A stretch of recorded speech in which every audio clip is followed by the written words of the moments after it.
Daenerys Targaryen felt the deck of the rented cog sway beneath her bare feet as the Dawn Trader cleared the mouth of the Skahazaden.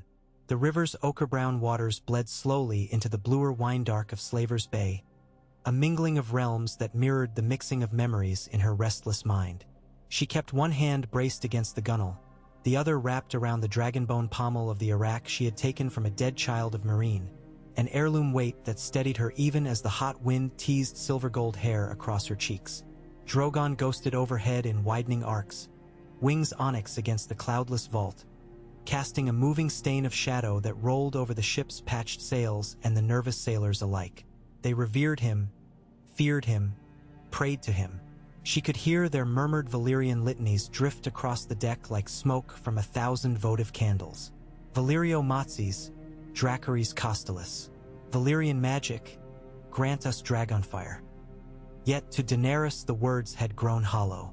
Magic, she had learned, never gave without demanding a greater price. The cog heaved north-northeast along the coast toward the dry steppe, where a red priest from Volantis had promised an old ruined temple to Lawler stood upon a ridge overlooking the sea. The fires there burn with visions, the priest had sworn, eyes bright behind his lacquered mask, an unbroken flame since the doom. She had agreed to come, lured by the hope that those embers might clarify the maze of choices before her. Meereen simmering behind, Westeros gleaming ahead, rebellion sparking in every shadow. If she was to be queen, she needed more than dragons. She needed certitude. Yet certitude, like water cupped in her palms, kept spilling away. Barristan Selmy stepped to her shoulder, white cloak cut short for sea travel, armor dulled with the patina of salt. "Your Grace," he said, voice gentle. The crew reports sails on the horizon. One galley only, but she gains. Flag, plain red, no device. Volantis again. The old lion of a city would not forgive the slave uprising that Daenerys agents had seated among its chained oarsmen. She exhaled through her teeth, watching Drogon spiral downward upon a thermal, lazy as a storm not yet born. If they mean to fight, they forget whose sky this is. So had she once, and she would pay for it before another hour died. The galley closed like an arrow loosed across calm water. She was sleeker than the Dawn Trader, oars feathering in perfect cadence, triangular sails striped crimson and gold. Yet the crew's bravado dissolved when 3 heavy scorpions rose on her foredeck, iron arms cocked, ropes taut. The corals were thicker than a man's thigh, their barbed heads smeared with a substance blacker and slicker than pitch. Poison, Kaith had warned in a broken dream time and time again. Beware the weapons that drink the night and spit only ash. Daenerys opened her mouth to call Drogon down.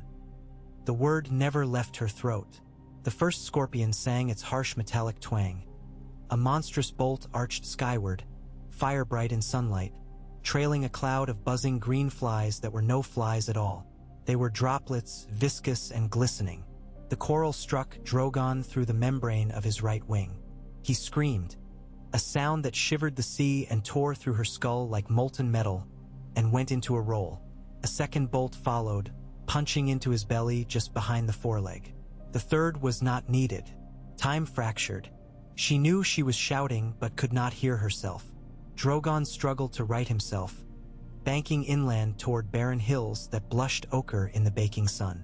His wings beat once, twice, then folded like black tents collapsing. He tumbled from the sky trailing thick gouts of smoke, or was it blood suspended in air? The impact threw up a pillar of dust tall as Aegon's high hill. Silence returned, too swift, too obscene. Lower a boat. Barristan bellowed. Sailors did not move. They stared at the distant plume the way children stare at pyres. Daenerys vaulted the rail before thought cooled into logic. She hit the water like a stone, shocking cold despite surface warmth, brine flooding her nose. Strong strokes carried her toward shore. Her cloak, sodden, dragged like chains, but she ignored it. Each breath tasted of salt and copper. She thought of Viserys, mocked as the beggar king, watched him die by molten gold. Thought of Khal Drogo, his mighty braids severed by fever. Thought of Rhaego, never to breathe.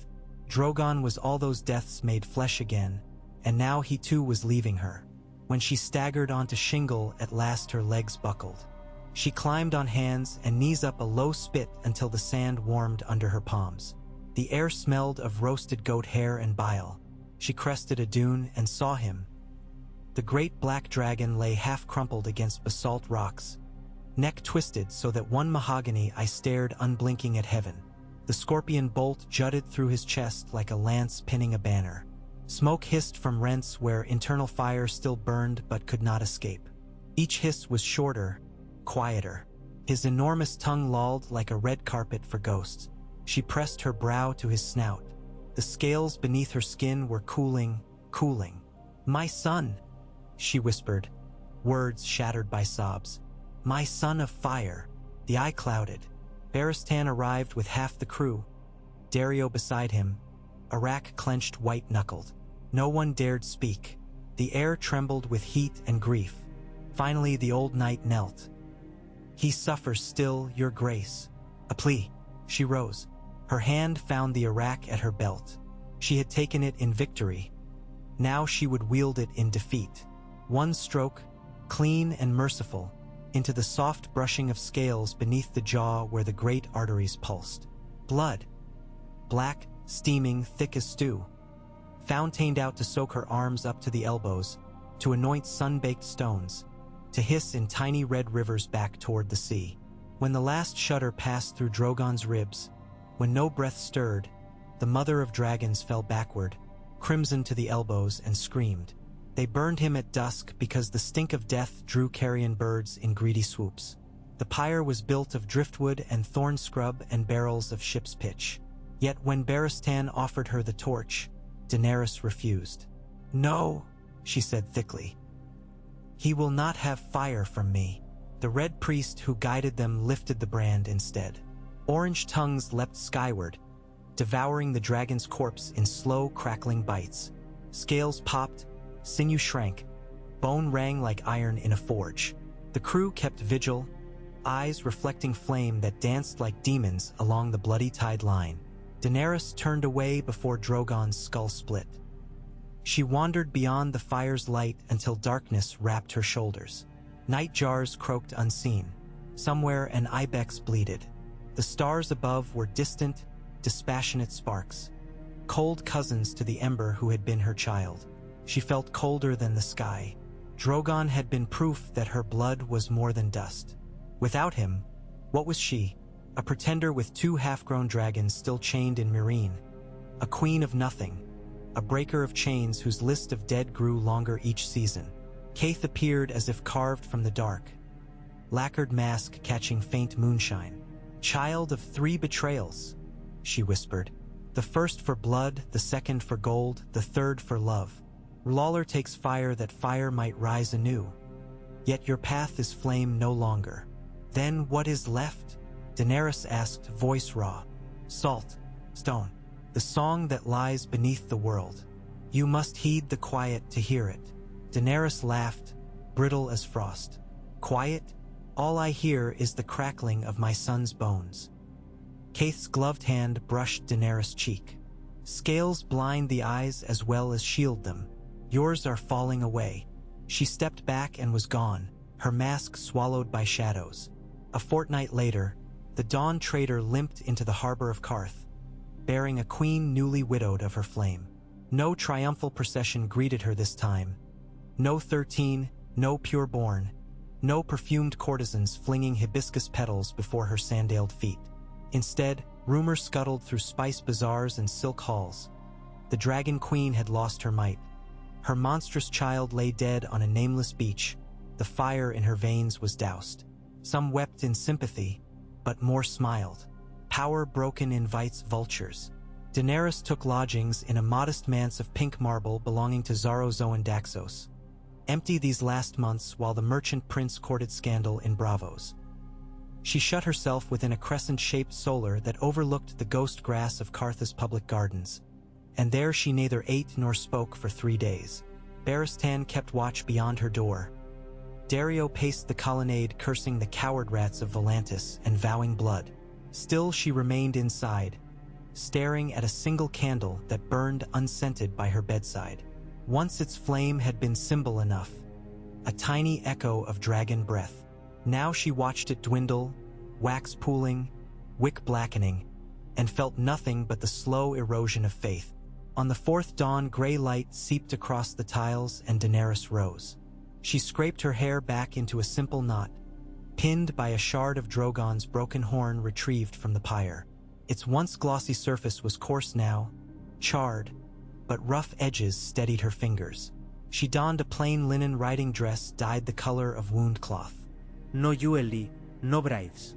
She stepped into the hall, startling Barristan from troubled half-sleep. "Your Grace? We sail for Meereen at once," she said. "The dragons there will be unchained." The old knight blinked. "And after, they will be sent away." "Sent away? Regal and Viserion are yours. They are children. Children become weapons in men's hands. I will not forge another blade of fire. Let them find their own skies, beyond the reach of prophecy. But Westeros will know a queen made of flesh, not flame." Dario burst from a side corridor, daggers clattering. "Our enemies will smell weakness." Daenerys fixed him with eyes that seemed older than the breaking of the world. "Let them. When men expect dragons and meet only a woman, they lower their guard. And a lowered guard is soft as summer fruit." The journey to Meereen took 16 days by swift galley. She read scrolls by night, histories of Nymeria's crossing, of Lomas Longstrider's desert wanderings, of Manderley's march. None mentioned dragons. She ate figs, goat cheese, and sour wine. She slept seldom, and when she did sleep, she dreamed of ashes falling like snow. Sometimes Regal and Viserion shrieked from their pit below the Temple of Graces, and the sand shivered with the echo. But when she woke, the pit was an ocean away, and the only shriek was rigging groaning in salt-laden wind. Once, in the dark before dawn, she pressed her palm over the tiny candle flame at her bedside. The flesh seared in an instant. She hissed and jerked back, smelling burned skin. The pain pleased her, a benediction of mortals. She was no longer the unburnt. She was burned and thus real. She bound the blister in linen and smiled into the void. Meereen sprawled beneath its harpy crown, unchanged yet utterly strange after months away. The pyramids still glittered in polished sandstone and green galena. Slums still knotted round the base like a beggar's rag, but the people met her arrival with uncertain eyes. Stories had outraced her galley. Tales of Drogon's fall, of a queen bereft of fire. Some knelt, some did not. Missandei wept when she saw Daenerys' bandaged hand. "Khaleesi, tell me it was an accident." "It was a lesson," Daenerys answered. That night she descended alone into the firing pit where Regal and Viserion paced. Their chains rattled like winter hail, claws scraping black scorch marks upon stone. They smelled her blood before she stepped into the torchlight. 2 pairs of eyes, emerald topaz, fixed upon the bandaged hand. They crooned soft as doves. "I release you," she said in high Valyrian, voice echoing from brick. "Fly far. Do not heed men's trumpets, nor my call, nor prophecy. Find fields untouched by smoke. Hunt, couple, bear young whose wings will never know shackles." She unhooked the master chain with shaking fingers. Iron links crashed. Wings spread. Gusting air that snuffed torches filled the pit with furnace heat. But the dragons did not leave at once. They wound around her, tails whipping sparks, as if reluctant. She raised burned fingers. "Go," she whispered. "Live for yourselves." They took the cue. In a thunder of wing beats, they rose fast through the shaft, smashed tiles, and burst into night. Moonlight caught membranous sails, gilding them.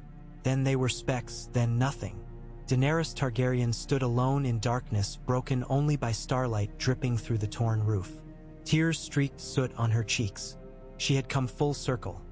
From a girl with no dragons to a queen of 3, back to a woman with none. Yet grief now sat beside resolve. The sky was empty of her children, but not of her will. The small council met at dawn in the throne room, a lesser pyramid chamber stripped of gold and draperies. Barristan, Missandei, Grey Worm, Dario, and Hisdar Zolorak, whose engagement still lingered though affection had withered. They took places around a table fashioned from the prow of a Giscari warship. "I will depart Meereen within the month," Daenerys announced. "Hisdar shall govern in my stead, guided by the council." A low murmur rose. Hisdar's well-oiled beard trembled. "Your Grace intends to march on Yunkai again?" "I intend to sail for Westeros." Barristan exhaled like a smith's bellows. "With what army, Your Grace?"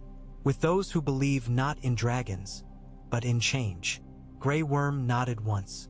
"The Unsullied follow blood or gold. We will follow our queen." Dario smirked. "The Stormcrows follow coin and chance. Chance favors the bold, and a fire rumor that the Dragon Queen no longer breathes flame will drive contracts our way." Missandei's soft voice cut through. "And the Iron Throne? It is forged of melted blades, a throne of fire made steel. You go to claim it without fire. I go to melt it with words." The council exchanged uneasy glances.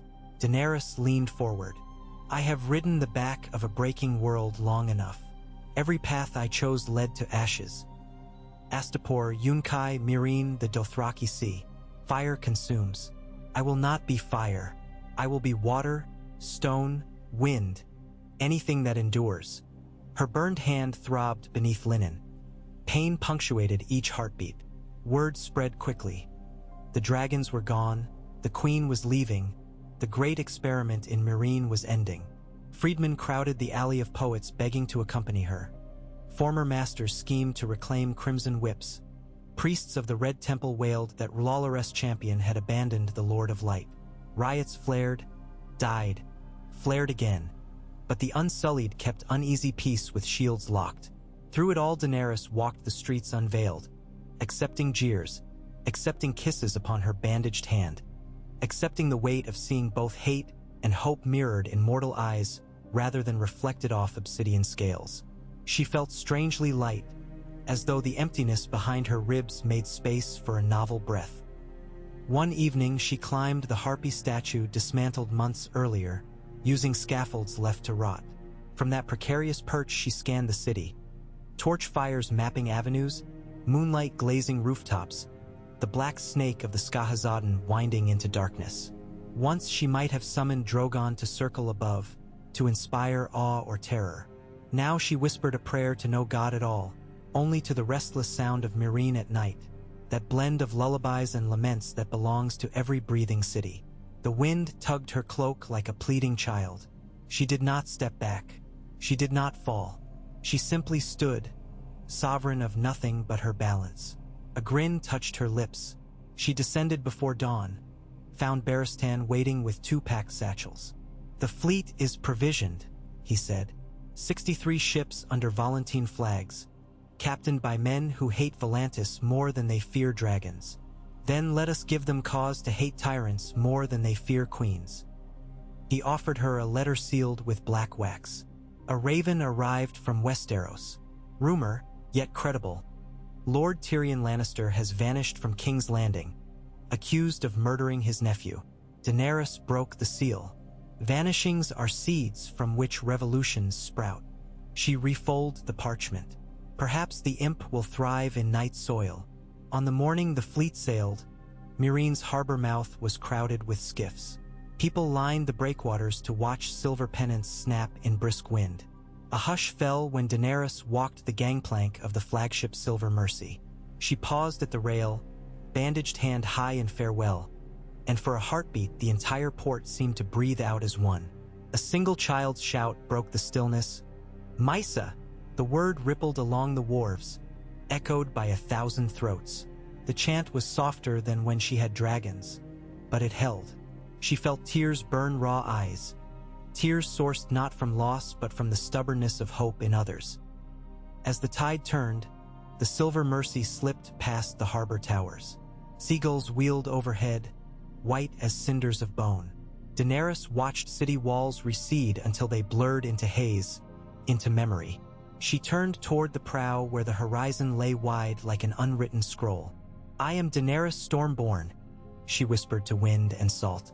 "I have known fire and lost it, I have been mother of dragons, and yet I remain mother. Let the world learn there are other ways to burn." The ship creaked, sails bellied, and the fleet bent northward, chasing a promise as fragile as first light over dark water. Thus ended the reign of the Dragon Queen in Slaver's Bay, not with the roar of Dracarys, but with the soft exhale of embers gone cold. Yet in the quiet left behind, strangers would soon discover that ashes are fertile soil, and in them, even without flame, some seeds dare to sprout. Salt spray lashed the prow of the Silver Mercy as she cut northwest across deep wine-dark swells, her bowsprit punching holes through dawn mist so dense it looked poured from a potter's kiln. Daenerys stood at the forecastle rail, cloak whipping like a torn banner, her bandaged hand wrapped around the polished wood. Each time the galley pitched, she felt the deck's tremor rise through her soles into marrow, a reminder that wood and sinew bore her now where once living wings had. The rhythmic squeal of rigging and groan of hull replaced dragonbeat, but she counted the noises with the same soldier's vigilance. Creak, groan, hiss of sail, snap of pennant. Weather on the narrow sea proved fickler than Slaver's Bay. Iron-gray rollers shouldered the galley without warning, and the helmsman barked curses in Volantine dialect slick with fear. She glanced aft. 62 vessels followed in broken wedge. Caravel, Cog, Drummond, and Byreme patched sails like mismatched scales on a sea serpent that happened to be hollow and wooden. Their captains owed allegiance to coin, yet that coin owed allegiance to Carthian contract inked in blood and fear of Volantis. The Stormcrows ranged among them, bright pennants fluttering, Dario's flagship Lysine kiss skipping over chop like a freed courtesan who drank freedom the way others drank spiced wine. Somewhere below, Barristan drilled unsullied in spear thrusts adapted for crowded decks. The muted thok-thok floated up between gusts. Discipline endured even when footing was treacherous. For 3 weeks they skirted the summer sea's rim, slipping past islands where cocoa-dark sailors waved greeting and children shrieked to see unsullied bronze helm crests gleam through fog. Daenerys did not land. Provisions sufficed, and every day spent ashore risked daggers from Volantine agents or iron shackles from would-be slavers hungry to display the mother of nothing in a gilded cage. Yet the temptation tugged at her. Villages smelled of cassava bread, nut oil, unfamiliar blossoms. Colors dappled sand like spilled dye. Each fragrance reminded her that life beyond conquest thrived regardless of her grief. She took solace in the thought but forbore the taste. Barristan joined her one mild afternoon while turns wheeled overhead crying warnings only their own kind understood. 17 leagues to Pentos, your grace, he reported, squinting at a salt-spattered chart spread between gloved hands. We should sight the Tyroshi headlands by second light if wind holds. His beard, gone frostwhite, framed sunburned cheeks, yet his blue eyes had found a younger steel since Drogon's death, as though the old knight had shed a burden when she forsook fire. Pentos, she murmured. The name carried weight. The city where she had first been sold as bride, where Khal Drogo's Khalasar had seemed her chain until she made it crown. Memories lay in ambush. Silk chambers, Illyrio's wheezing laughter, Viserys' rancid breath at her ear, the bruise of his fingers on her arm when he called her sweet sister. She forced her gaze seaward lest ghosts crowd her vision. Illyrio Mopatis has sent word, Barristan continued. He bids welcome, offers fresh horses, coin, any comfort the Dragon Queen might desire. He'll parade comfort past me like a feast before a beggar to fatten his own belly. Even so, you may need his kitchens before winter seas. I will sup at his table, she allowed, but I will not crawl beneath it.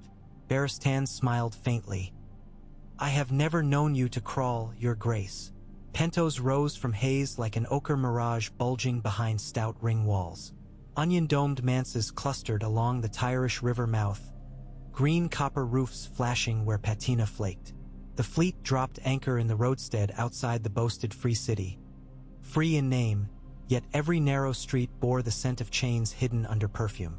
Harbor criers shouted the arrival of Daenerys Stormborn Targaryen, Queen of, but their declarations faltered. Uncertain weather dragons still warranted part of her style. City watchmen in purple cloaks posted themselves along piers with halberds set for show, while fishwives craned for a glimpse of silver-gold hair. Some spat 3 times to ward misfortune. Others crossed wrists in the ancient Valyrian salute. Word of Drogon's fall had traveled here too. Illyrio Mopatus awaited at the foot of the sailor's stairs, rings gleaming on every finger, jowls trembling with enthusiasm or fear, perhaps both. He wore a robe of slashed crimson damask that revealed glimpses of blue silk beneath, like blood seeping through wounds. "Daenerys, my jewel!" he exclaimed, arms flung wide as if to embrace the entire harbor.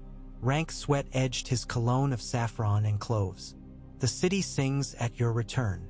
"I hope it sings louder than it gossips," she replied. Her voice carried across the square, hushed the bustle for a heartbeat. Illyrio's smile faltered, but only for a breath. He gestured toward a litter draped in peacock feathers. "Come, come."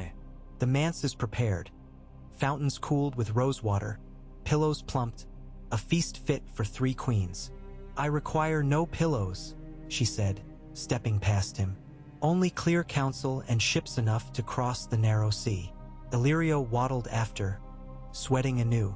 "But of course, we shall speak of fleets and fortunes once you are refreshed. Your journey must have been long," she finished. Inside Illyrio's manse, golden lions held torches whose flames licked citrus-scented air. Marble floors depicted hunting scenes in lapis and jade tesserae. A fountain sang in the atrium, each plink echoing like small bells.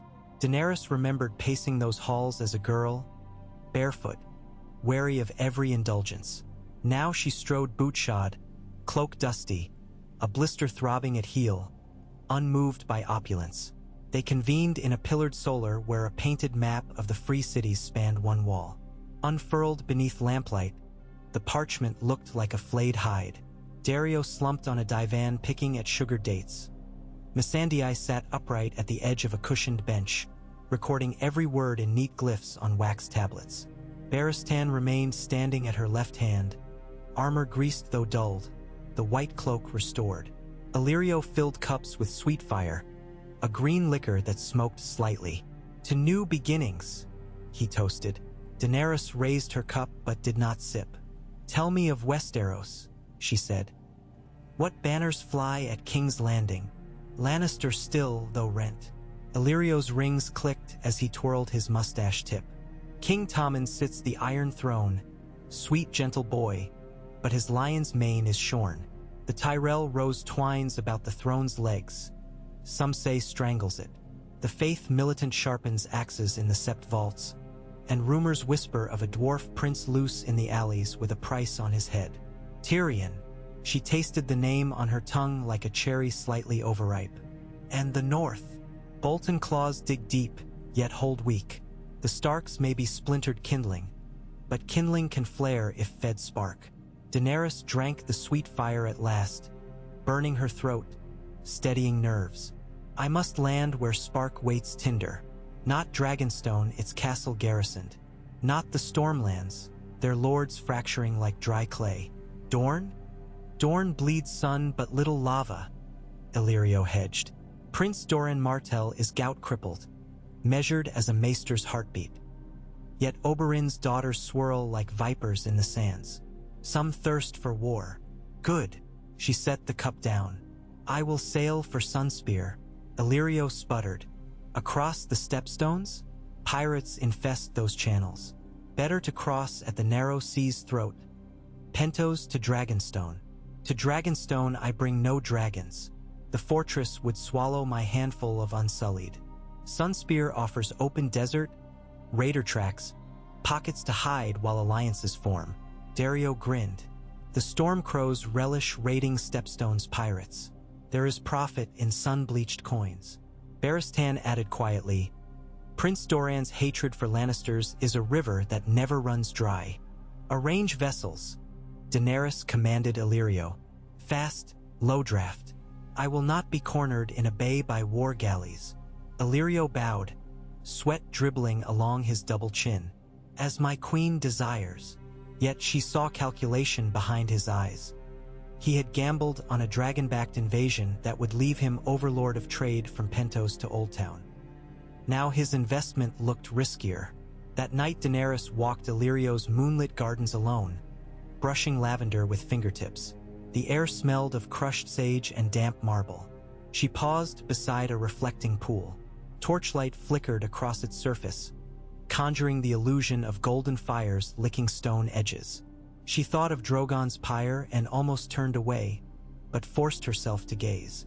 The pool reflected a woman circled by black water, hair pale as spider silk in starlight, eyes twin flickers of candle ends half spent. She drew back the linen dressing on her palm. The burn had scabbed into a crescent ridge. When she dipped the wound into cool water, the sting was sharp, cleansing. Voices drifted across colonnades, Illyrio conferring with a stranger. She stepped into shadow behind olive trees and listened. No dragons, but still dangerous, Illyrio was saying in High Valyrian. She has the loyalty of Unsullied and sells words. A rasping reply, gold may pry sells words loose. And Unsullied bleed like other men. The Triarchs will pay well for her head. Daenerys pressed back hatred's surge.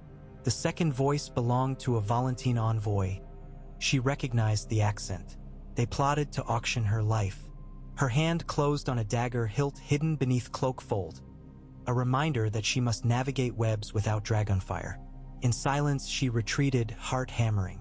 When dawn stained cypress tips pink, she summoned Barristan, Dario, Missandei to her chamber. Illyrio bargains with Volantis for my death, she reported. We leave tonight, 20 of the fastest ships only. The rest will follow once clear. Dario spat a date pit onto Mosaic. Let me open the Magister's throat first. Leave him gurgling in his own sweet fire. No, she said. Blood spilled here risks Pentoshi wrath. Illyrio's coin still buys bread for the refugees he sheltered. We steal his ships. That is punishment enough. Barristan nodded. The Unsullied will embark quietly after nightfall. Missandei asked, voice trembling. And the freedmen left behind? Send word they may linger or follow by land. I will not drag unwilling hearts into winter war. The plan unfolded as dusk cloaked the red roofs. Unsullied patrols marched toward the docks 2 by 2, spears wrapped in sailcloth, faces blank as masks. Stormcrow outriders disguised as stevedores loaded casks of dried beef, figs, fresh water. Daenerys herself donned a rough-spun cloak and walked bareheaded among dockside beggars while Barristan shadowed her from an alley mouth. She boarded Violet Shadow, a lean caravel crewed by Lyseni smugglers now sworn to her service, and took command from a tiny aft cabin smelling of tar and oranges. By the time Illyrio realized his fleet was gone, the moons had set. Lanterns bobbed across black water like glowworms while oars beat muffled cadence. A single catapult stone from harbor defenses splashed harmlessly a ship length astern. No alarm bells rang, Illyrio's bribes muted them. Violet Shadow slipped beyond the breakwater tower into open sea, and Pentos shrank into memory once more. 3 weeks of sailing south-southwest carved new hollows in cheeks and calluses on hands once pampered by scented oils. Daenerys insisted on labor. She hauled ropes, spliced lines, pushed at sweeps when wind died. Salt krøste her braus, tar blakke ned nails.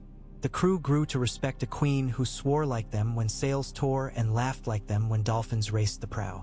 Barristan objected, but she silenced him. If I would rule small folk, let me first be counted among them. They skirted Myrish patrols, anchored off barren islets where only gulls and wild goats dwelt. Nights, she gathered officers on quarterdeck to review Westerosi maps. Markers carved from whalebone denoted Lannister garrisons, Tyrell field armies, Dornish forts. Each dawn, she awoke before bell toll to practice sword forms with Barristan. Simple cuts and parries, footwork on a pitching deck. Her muscles burned.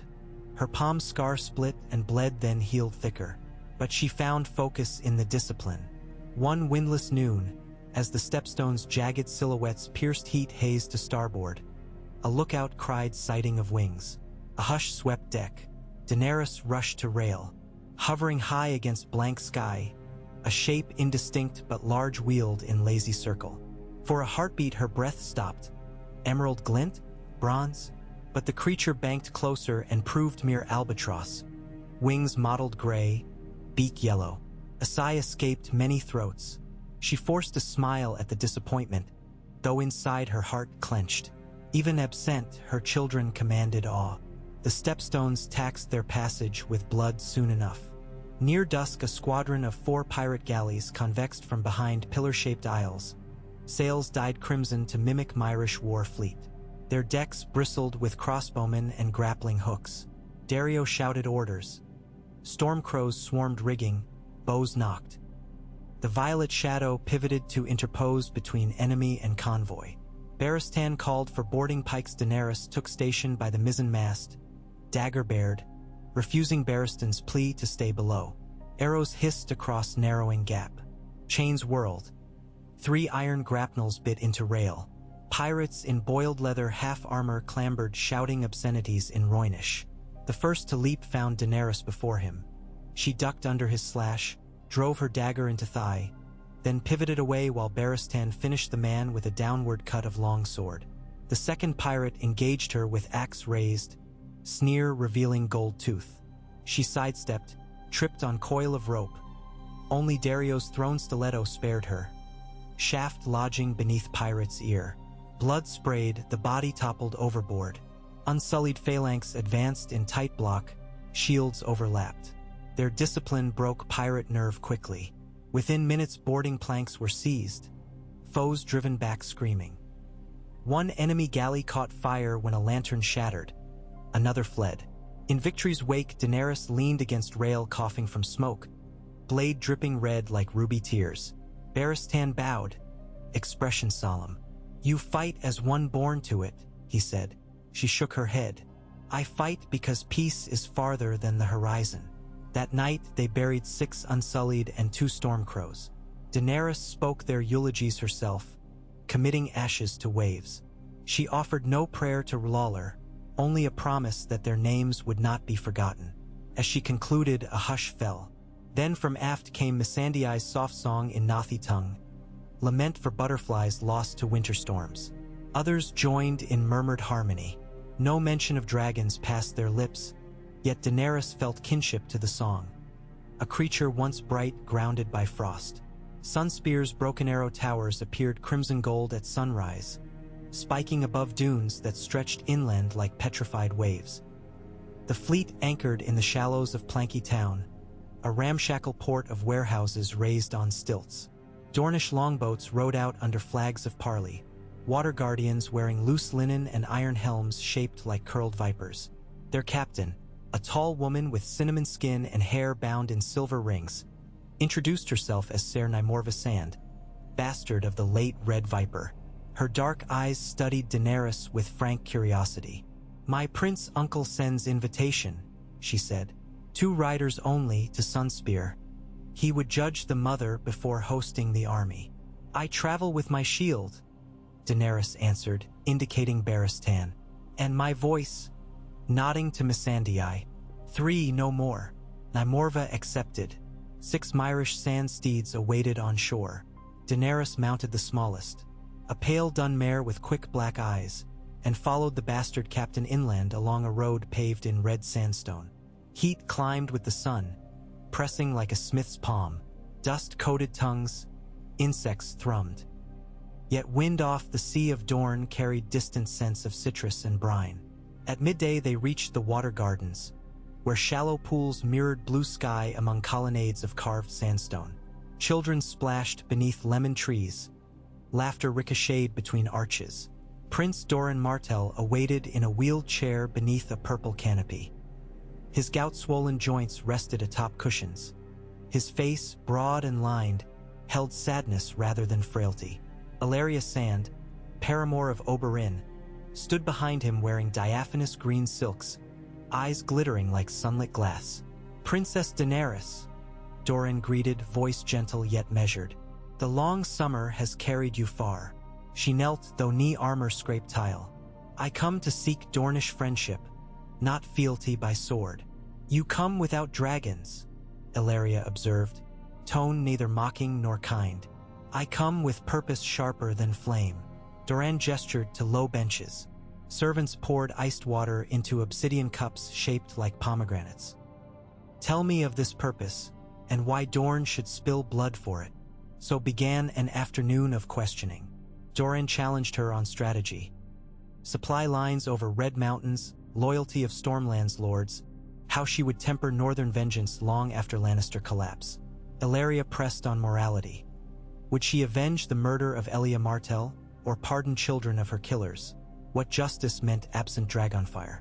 Daenerys answered slowly, honest when unsure, firm when certain. She admitted dragons might have bent houses quickly but risked repeating Aerys' tyranny. She vowed a council of lords and commons, representation for Dorne equal to Reach and North, repeal of royal edicts that scorned bastardy. When dusk softened gardens in rose light, Doran dismissed attendants save Illyria, Nymorva, Barristan, Missandei. I lost my brother to fire and my sister to steel, he said. I have hoarded vengeance so long it calcified. Perhaps what we need now is not hotter flame, but a new hearth. He extended a hand curled with gout. Dorne will pledge ships, gold, and the swords of the sand. Daenerys clasped his fingers. The parchment heat of his skin felt human, vulnerable. You pledge not to a dragon, she said, but to a woman who believes ashes can feed seeds. Illyria's smile broke like sunrise. Then let us plant. They lodged that night in guest chambers of pale stone that whispered coolness even at midnight. Daenerys dismissed servants and wandered balconies overlooking the sea. Below, torches traced battlements in glistening specks. Stars spread overhead. She leaned on coping, breathing brine and orange blossom, and for once felt still. A flutter of wings startled her. She turned expecting a gull. Instead, a moth the size of her palm settled on the rail, charcoal wings mottled with copper eye spots. In Valyrian lore, such moths danced where old magic slept. She offered her hand. The moth crawled onto her scarred palm, its tiny feet pricking. She smiled, sudden and genuine.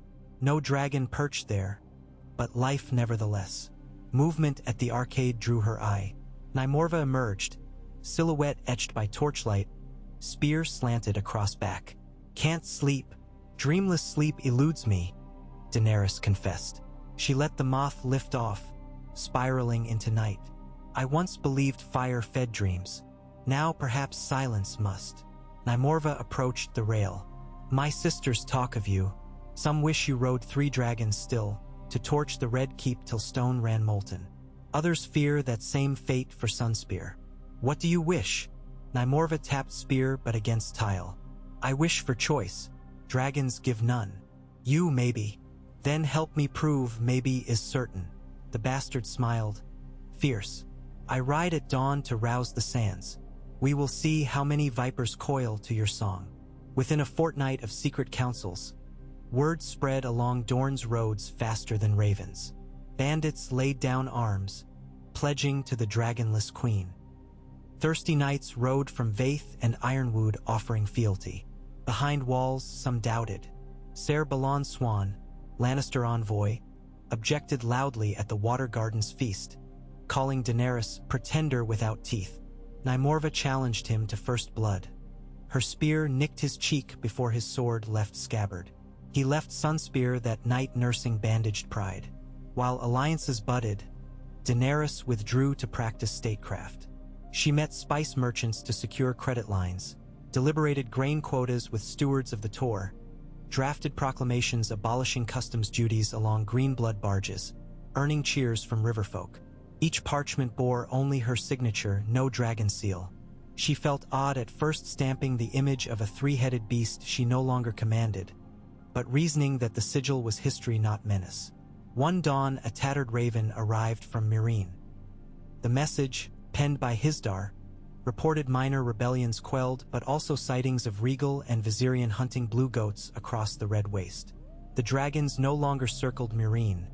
They sought vast, unpeopled skies, devouring wild horses. Daenerys read the scroll thrice. Relief ward.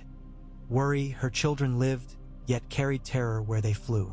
She summoned a scribe and crafted a letter instructing Hisdar to dispatch maesters to track flight patterns, to warn caravans, but not to pursue. Dragons must learn world's breadth as she did. Meanwhile, enemies moved unseen. Volantene spies infiltrated Planky Town disguised as spice traders. One slit an Unsullied's throat for his armor. Barristan apprehended him before he could board a grain barge. Under interrogation, the man confessed to plans of ransoming Daenerys to the Triarchs. The old knight delivered the confession at council. "Assassins will come," he warned. "They prefer poison, shadow, stealth." Daenerys closed her eyes. In darkness, she saw the scorpion bolts again, Drogon tumbling. "Let them come," she said, voice iron-flat. "My life is no harder to take now than before. Yet each assassin who fails will remind the realm that fear alone cannot kneel me." That same week, a hush fell on Sunspear's alleys. A rumor of wildfire stolen from Lannisport arsenals, bound for Dorne in wine casks. Dario proposed intercepting the shipment along the coast. Daenerys overruled him. "We will lure them," she said, "and we will show wildfire's true master." Craftsmen filled a dry cistern beneath Sunspear's bazaar with seawater. Masons built false archways. Alchemists disguised as vintners spread word of a banquet to honor Dornish and Targaryen pact, with Queen Daenerys sampling new arbor gold. The hunters bit. Under desert moon, 5 cloaked men guided mules dragging casks into the vault. Unsullied closed trapdoors. Water rushed. Wildfire hissed into impotent foam. The cloaks burned green a moment, then winked into darkness, leaving assassins hogtied. Once captured, they admitted covenant with Ser Jarman Rogaire, a Lyseni banker financing Volantene strikes. Daenerys addressed the assassins publicly the next dawn. She spoke from a scaffold in the Spice Square, flanked by Unsullied, her voice carrying on hot breeze.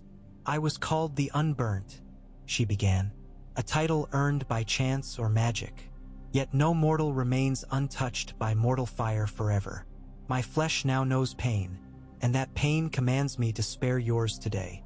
She ordered the men's heads shaved, their marks of Triarch thrown at their feet, then sent them exiled north across the Red Mountains barefoot. "Tell your masters," she said, "that wildfire drowns like any flame." The crowd's silence broke into cheers. Alleria whispered behind her, "Mercy wields sharper edge than blade." Daenerys nodded but wondered whether Mercy too might bleed the giver. Autumn's first storm rattled Sunspear a fortnight later, slant rain drumming tiled roofs. Lightning forked violet behind Tower of the Sun. Thunder boomed off walls like battering rams. Daenerys paced her chamber, unable to rest. Every flash etched fears on eyelids. Golden lions roaring, green flares, Drogon falling anew. She threw open shutters and let rain needle her skin, invocation of cleansing. At midstorm, a rider arrived dripping, breathless. Ser Jaren Dane, Sword of the Morning's cousin. He knelt, presenting a wet scroll sealed with cracked yellow wax. Daenerys broke it. The message originated at Old Town, scribbled by a throne-loyal maester but delivered in secret. King Tommen was dead, sickness or poison unclear. Cersei Lannister had seized regency. The Faith militant barricaded the September. Lord Mace Tyrell marched an army toward the capital, and a riot burned Flea Bottom. The chaos she had anticipated bloomed faster than spring fever. She summoned council at once. Candles guttered in drafts while maps darkened with storm soot. "Now is the hour," Dario urged, eyes bright. "Sail up Blackwater before the lion or rose roots." Barristan cautioned patience. Storms made the narrow sea treacherous. Tyrell and Faith forces unpredictable. Doran Martell, fingers swollen anew, weighed arguments before speaking. "Strike a wounded beast swift if you are certain of the kill. Otherwise gather allies until claws are clipped." Alleria added, "The people in King's Landing starve. Grain silos ash. Feed them and they will crown you themselves." Daenerys listened, wind howling outside like some ancient wraith. She saw flames in her mind. Fires of war, yes, but also hearthfires restored. At last she spoke. "We sail within 10 days, but not to assault the capital. We land upriver at Maidenpool, deliver food, healers, cloth. We will win hearts before walls. Let the lion and the rose rend each other. We will be the hand that steadies common folk. Some protested, others nodded. She ended debate. Prepare ships with grain from the Tor, olives from Sandstone, oranges from Sunspear. Barristan, draft proclamations of aid. Nymorva, send riders along Boneway to rally marchlords. Dario, scout the gullet for patrols. Plans set, the council dispersed. Alone by candle's guttering halo, Daenerys traced fingers over map rivers. The Blackwater, the Trident. The words of Caith drifted back. Salt, stone, the song beneath the world. Salt she had tasted aplenty. Stone she now would tread. As for the song beneath, perhaps it waited within those rivers, among hearts of small folk. She flexed her scarred palm. The skin remained stiff, yet sensation returned. Fire had maimed but not numbed. She closed fist gently. A moth brushed window glass. A droplet of rain quivered on sill. She whispered to the droplet words, once reserved for Dragonflame, "Grow, not burn." Outside, thunder muttered assent like distant applause. 10 days later, the fleet hauled anchor under amethyst morning haze. Grain ships rode low, hulls groaning with weight. War galleys flanked them like silent guardians. Dornish banners flapped, orange sunspear on gold, beside the red three-headed dragon. The violet shadow again bore Daenerys. She watched Sunspear recede, citadel spires glowing in first light, and felt gratitude cut with dread. Mid-channel, gulls shrieked above rigging. One bird settled atop foremast, white feathers flecked with gray. It cocked head and stared at Daenerys with uncanny stillness. For an absurd moment she wondered if the bird carried Caith's spirit. It opened beak but made no sound, then lifted into sky, wings carving air with effortless authority. She followed its ascent until brightness blinded her. When she lowered gaze, something like resolve ignited despite absence of flame. She turned to Barristan. "Tell the men," she said, "that when we reach Maidenpool they will not find glory in burning halls but in lifting burdens. That is the war we wage now." "Aye, your grace," he replied. And for the first time since Drogon's death, she heard pride tinted with something warmer, hope. The convoy surged northward, sails taut, hulls slicing. Ahead lay storms, spies, hunger, perhaps betrayal. Yet also soil ripe for seeds washed clean by fire's absence. The mother of dragons had become the mother of embers, and embers, if tended, can coax cold hearths back to glow. Wind filled her cloak, snapping it behind like fledgling wings testing the gale. She let it billow, eyes narrowing against spray, and whispered to memory, "Fly free, my loves, and I will do the same upon this earth." The sea answered with its endless pulse, steady, patient. The heart of a world waiting to be claimed not by dragons, but by the determination of a single scarred hand reaching forward into dawn. Mist lifted off the Bay of Crabs in torn silver veils, reluctant to abandon the warm seawater for autumn's chill. Through that shifting haze, the violet shadow and her convoy eased toward the breakwater of Maidenpool. Oars muffled, sails reefed to half. Dawn painted the fortress on the bluff. Maidenpool's square-cut tower and broken crenellations slain by Aegon's dragon centuries ago. In a drab palette of slate and rust, even at this hour smoke curled from cracked chimneys. The town had long since burned every straight timber fit for repairs. Hunger and war left few trees standing between Salt Marsh and King's Road. Daenerys watched gulls circle above collapsed quay cranes. Each wing beat a silent accusation. Beside her, Barristan studied the shore through a corroded Myrish far eye, its glass smudged with sea grease. "The harbor chain is down," he said, adjusting focus. "But crossbows line the parapet. Lord Mutun means to keep order." Order was a fragile myth when bellies were empty. Already skiffs paddled out, crewed by gaunt men and women waving scraps of cloth. White for surrender, green for trade, red for mercy. Their voices drifted. "Bread! Bread for babes." Grain for iron, fair queen." Spare salt beef, we starve. The pleas stabbed her more surely than any arrow. She signaled the quartermaster. Kegs of oats and dried figs were hauled to the rail by block and tackle, lowered into the nearest skiff. Sobs of thanks rose. More boats converged like flies to a wound. Soon chaos threatened. A youth clambered up the anchor chain, knife in teeth, intent on stealing rope. Grey Worm directed unsullied archers. Warning shafts struck water inches from the boy's hand. He dropped back, splashing. Daenerys breathed relief. Blood on arrival would sour everything. She ordered a horn blown. 3 low notes, slow as morning bells. The convoy answered with identical calls. A prearranged signal. Keep formation, stand ready, feed before fight. Cargo hatches creaked open along each hull. The smell of grain, earthy, sweet, almost musical, escaped into sharp salt air.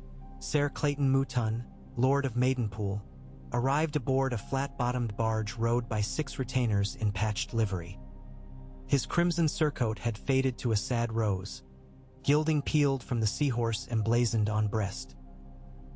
He clambered up the Jacob's ladder with stiff dignity, bowing low when his boots touched deck. "Your Grace," he began, voice cracked from disuse or thirst.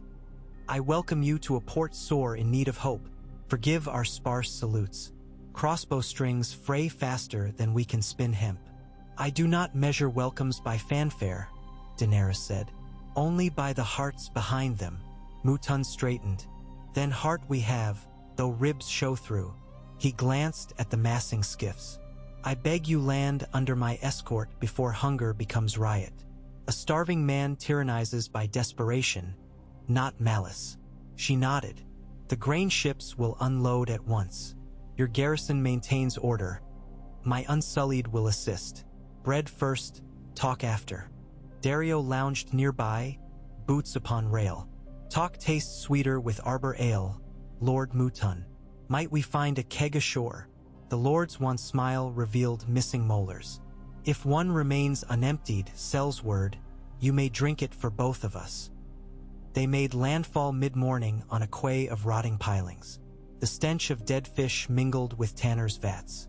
Yet when Daenerys stepped from gangplank to stone, townsfolk knelt in rough half-circles, as many as could manage on wasted limbs. Children peered through grown arms, hair like straw, eyes enormous in hollow sockets. She counted them, letting each face brand itself into memory. She would be answerable for them. Grey Worm issued curt orders.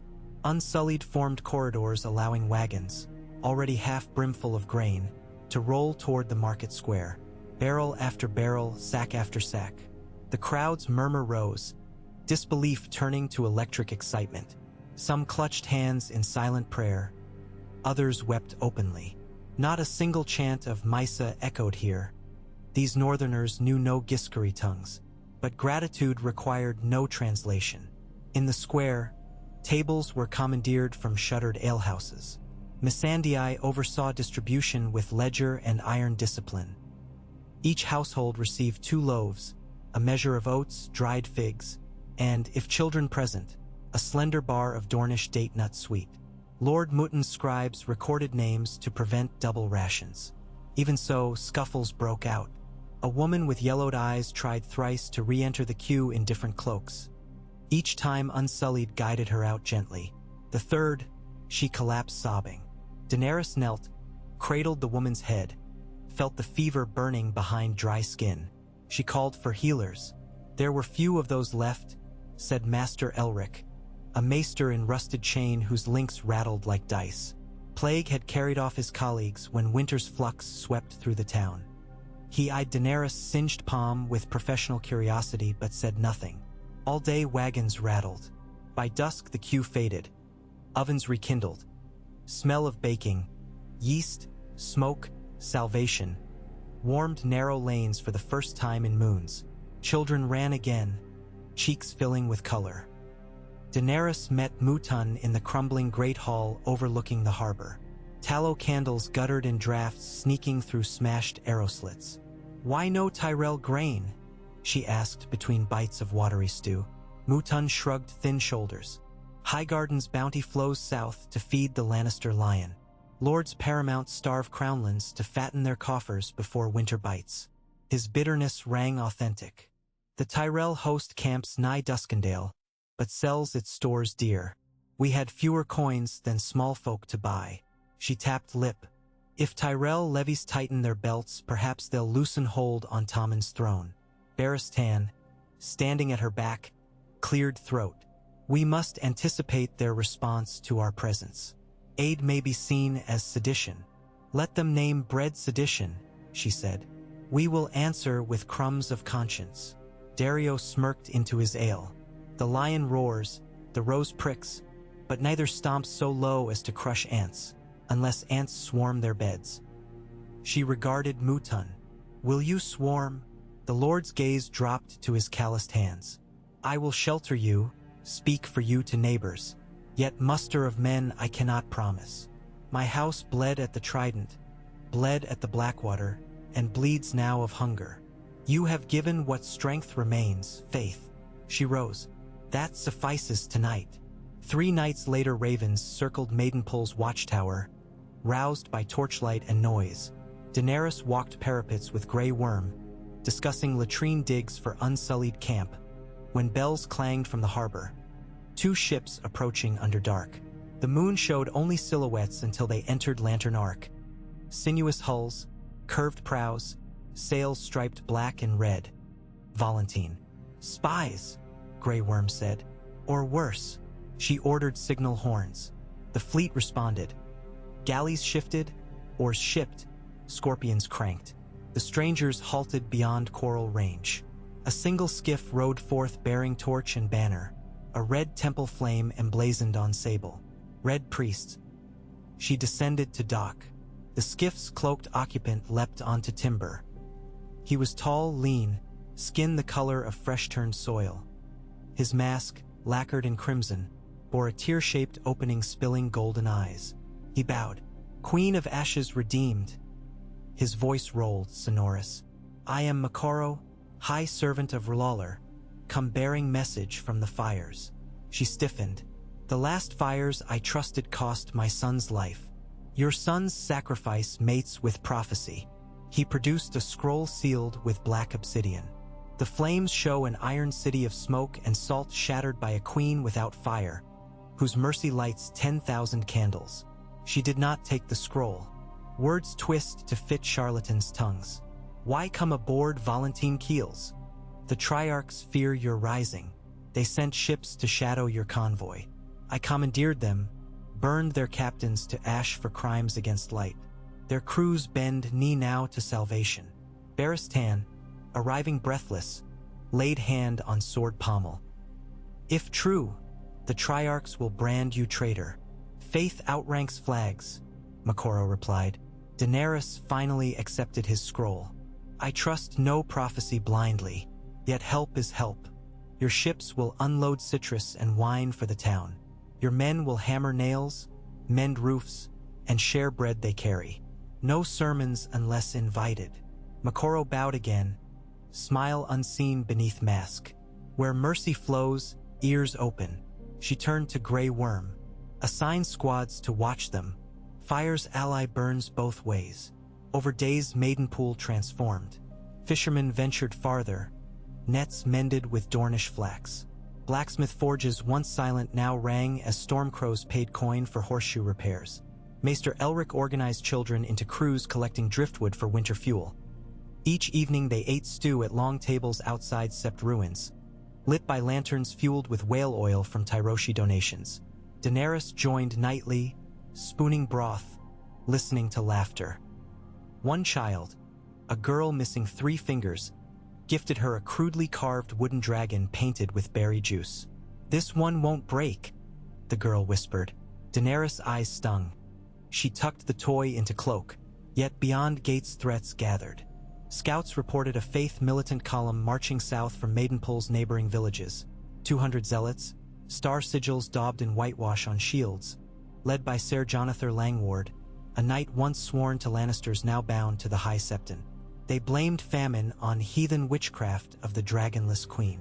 They meant to purge it, On a gray morning thick with ground fog, Daenerys rode out to meet them. She wore boiled leather brigandine, cloak of plain wool, no crown. Beside her trotted Nymorva Sand and Ser Barristan, while a modest escort of 20 unsullied followed. Spears upright, points sheathed to show intent not war. The faith column approached along the King's Road. Mail-coated men, some barefoot in penance, others astride wheezing nags. Their banner, 7-pointed star on bone cloth. Ser Jonathan, a gaunt man with pock-scarred cheeks, cantered forward. "You trespass on God's grace," he called, dispensing bread stolen from rightful lords, corrupting small folk with false hope. Daenerys reined her mare. Is hope false when children's stomachs fill? Hope from sorcerous hands leads to damnation. You let dragons run unbridled. Let slaves rule masters. Let bastard vipers share your bed. His gaze flicked to Nymorva. The 7 forbid such perversions. Nymorva spat. 7 forbid men who beat women. Yet the faith forgives itself.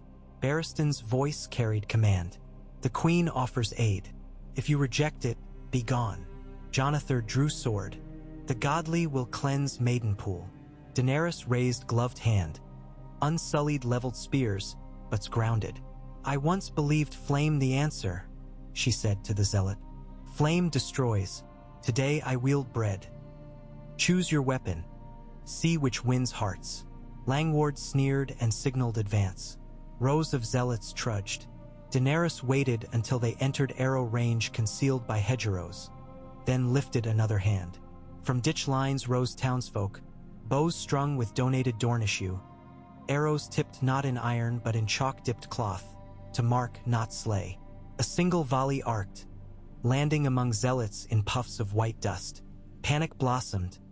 Men cried plague, sorcery. Horses reared, unseating riders. Langward himself took a shaft across breastplate. Chalk left a ghost smear. He reeled, staggered, roaring orders others ignored. Daenerys spurred forward until her mare's hooves splashed in mud before the night. She met his startled eyes. If chalk can rout you, she said, my dragons were never needed. She leaned, voice low. Return to King's Landing. Tell the High Septon that mercy holds this road now. Should he send swords again, they will meet iron, not chalk. She nudged horse backward. Langward's jaw worked soundless. He mounted, wheeled, retreated. The zealots followed, leaving trampled grass but no corpses. Daenerys exhaled. Nymorva laughed bright as temple bells. Bread and chalk, she said. Who knew weapons grow so soft? Soft enough to bend, Daenerys replied. Yet deny cutting when mended. Evening of the chalk battle, Tyrion Lannister entered Maidenpool by cloak of anonymity. Thin from months on the run, he wore a patched jerkin and kept hood low, though dwarf stature announced him irrefutably. He found lodging at the Broken Anchor Inn, where barrels replaced chairs and gossip leaked like sour ale. Word of the Dragon Queen's mercy intrigued him. Wine loosened tongues. He learned of grain ships, chalk arrows, Dornish alliance. Hope, something he had not tasted since murdering his sire, struck palate bittersweet. He scribbled a message on stolen parchment. I desire audience, imp for queen, and signed but unmistakable. He bribed an urchin with half a loaf to deliver to unsullied outpost. By dawn Missandei appeared in common dress, eyes wary yet curious. She studied him in courtyard shadows. He bowed stiffly. I bring more than jokes and crimes, he said. I bring knowledge of King's Landing's rot, of Cersei's vices, of wildfire caches under the city. Your queen will need such maps when bread becomes not enough. Missandei's lips pressed thin. You murdered your father and were accused of regicide. Accused, he emphasized. Tommen died by others' design. My innocence tastes hollow, but truth stands. I offer counsel, not absolution. He extended a rolled vellum sketch of sewer tunnels. Bring me before her. She may decide my worth. Missandei accepted, though distrust shadowed her gaze. Wait at inn. If she agrees, you will come blinded by hood. Any treachery, You die before sight returns." He grinned wolfishly. "I always wanted a blindfolded tour." Daenerys studied Tyrion that night in Lord Mutin's solar. The dwarf stood between two unsullied, wrists bound but posture jaunty. Candlelight-limbed ragged hair gave his mismatched eyes, green and black, an unsettling luster.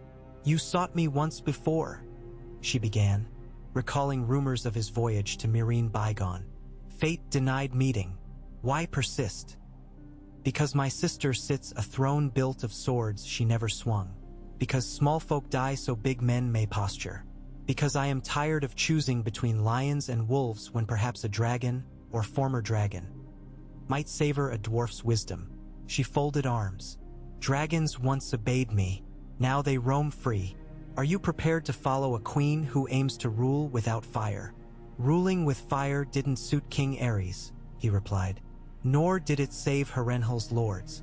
Perhaps ruling with reason will surprise the realm." "What do you know of reason?" A ghost of pain crossed his face. "Enough to realize it's a blade I seldom drew when wine offered easier scabbard. But I've been sharpening on every stony mile from King's Landing." He then produced more scrolls, inventories of grain stores under Tyrell Guard, dispositions of Lannister garrisons, secret signal codes of the Red Keep. "Stolen," he admitted, "from Cersei's own parchments while I served her counsel as Master of Coin. She never noticed. They smelled of ink, not wine." Barristan inspected documents, eyebrows arching. "If genuine, these aid us greatly." Daenerys caught Tyrion's gaze. "Why should I trust you?" "Because I am unarmed in a room of spears. Because betraying you profits me nothing.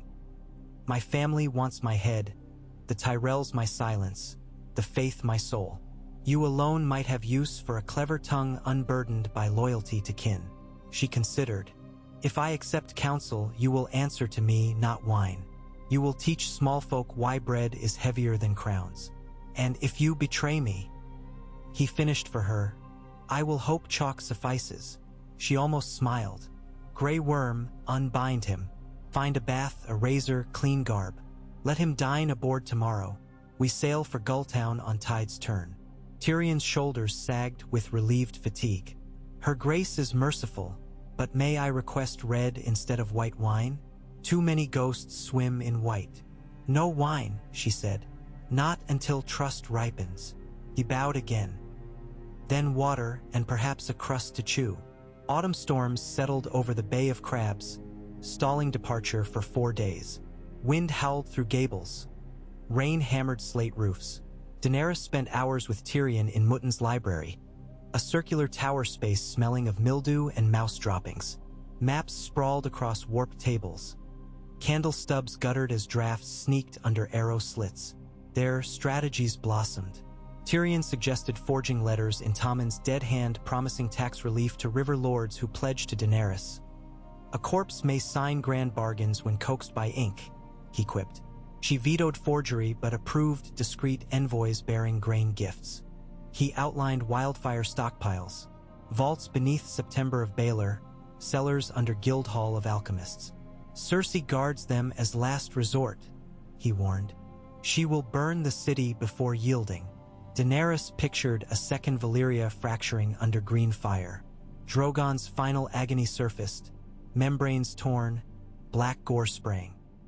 Her pulse quickened. "We must smother wildfire first," she said. "If bread is my weapon, water will be my shield." Plans were drafted. Send divers to block seaward tunnel vents. Bribe pyromancers. Promise amnesty for surrendered jars. Tyrion promised he could coax Alchemists' Guild. They craved recognition more than loyalty. On the 5th dawn, sunshine burst through ragged clouds like molten bronze. Gulls screamed giddy approval. Ships prepared sails. In the bustle, Daenerys visited the bakeries. Rows of loaves cooled on planks. Rings of children gnawed crust while steam carried honey notes. She spoke to bakers, to mothers, to a toothless veteran teaching boys arrow fletching.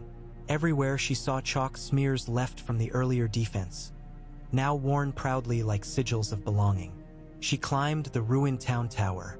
From that height, wind tugged hair about her face, silver strands glinting.